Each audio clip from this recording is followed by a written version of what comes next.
This was a major transformation. She came in for a hair color correction service. Now, we had to analyze her hair first in order to know how to formulate the hair color. You can see we got a lot going on. We have a natural hair color level 1, black. We have gray hair. We have red-orange hair, and we have orange-red hair. We've got to balance all of that out, and we begin with a color remover, right? We mixed this with 20 volume. After we did the client intake and she filled out her hair color history, she had used temporary color, permanent color, bleach. There was a lot going on.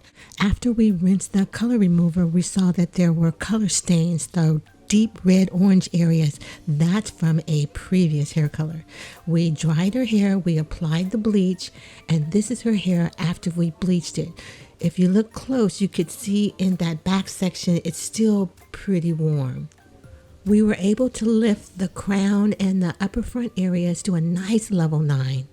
You see that warmth band right below the occipital bone? That is pure hair color staining, probably from a temporary or a semi-permanent that was placed under a dryer with a plastic cap. That's what causes staining. We're going to use a demi-permanent hair color as our toner. We're going to use a level 8. We're starting the application in the area that had the most warmth. I'm applying the color using a bowl and brush, and I'm going through with a wide tooth comb to make sure that the product is evenly distributed and there are no air pockets. Sometimes when the hair is really dense, you can apply the color and leave out pockets where the hair color never meets the hair, especially at the root. And because her hair is so short in the nape, it's super exposed. So you want to make sure you have total saturation of the hair color product on the hair. Now, demi-permanent hair colors, they have an activator, they have a developer. Usually it's 10 volume or less. The typical processing time is 30 to 45 minutes.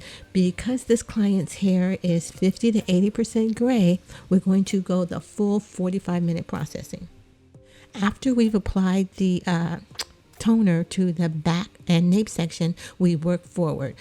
I like to apply the toner in all hair color in sections.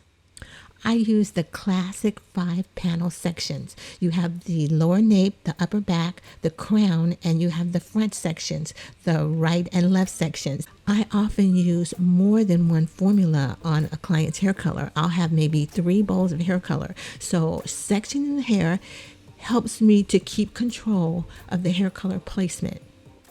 When we're applying the demi-permanent toner, I want to apply the color liberally to the underside and top side of the section of hair that I'm working on. I like to comb through with a wide tooth comb each section as it's completed to make sure there are no air pockets at the roots, especially when you have textured hair. It can be super dense and it's easy to miss a pocket.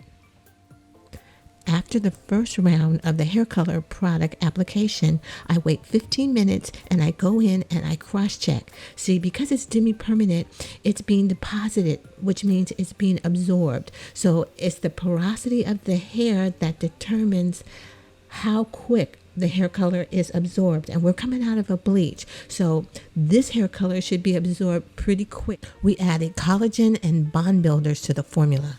This is her hair rinsed of the toner product. Hair color looks 2 to 3 levels darker when it's wet. And this is her hair dry.